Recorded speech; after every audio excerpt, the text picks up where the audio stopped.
दो आदमी काजी की अदालत में खड़े थे। उनमें से एक ने दावा किया कि मैंने अपने साथी को माल बतौर अमानत दिया था। जब मैंने मुतालबा किया तो उसने देने से इनकार कर दिया। काजी ने उस शख्स से अमानत के मुतालिक पूछा तो उसने कहा, मैंने माल लिया ही नहीं, ये झूठ बोलकर मुझे बदनाम कर रहा है। इसके पास कोई दलील है तो पेश करे, वरना मैं कसम देने के लिए तैयार हूँ।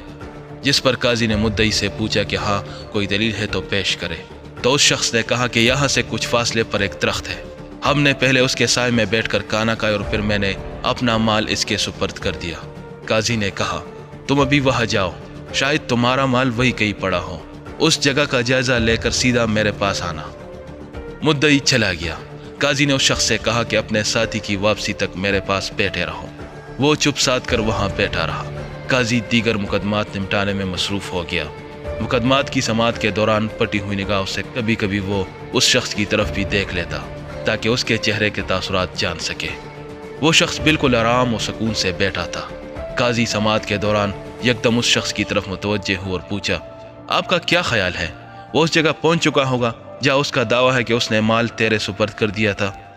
उसने बेख्याली में जवाब दिया, नहीं, वो जगह यहाँ से काफ़ी दूर है, अभी वो रास्ते में जा रहा होगा। काजी ने गजबनाक होकर कहा, कमबख्त, कमीने, तू माल लेने से इनकार करता है और उस जगह का इतराफ भी करता है जहाँ तूने माल लिया था। तू खाइन, झूठ और बददियानत है। वो अचानक ये हमला देखकर खौफ से कांपने लगा और उसने अपने जुर्म का इतराफ कर लिया और अमानत वापस कर दी। क्या आप जानते हैं कि ये जहानतों के पैकर काजी कौन थे? ये खुदा तर्स अमीरुल मोमिनीन उमर बिन अब्दुल अजीज के इंतखाब करता काजी अयास बिन माविया थे। अयास बिन माविया की जहानत, फतानत और ज़ोद फहमी ज़रबुल मिसल थी। आपकी जहानत की खबर सुनकर ही अमीरुल मोमिनीन ने आपको बसरा का काजी मुकर्रर किया।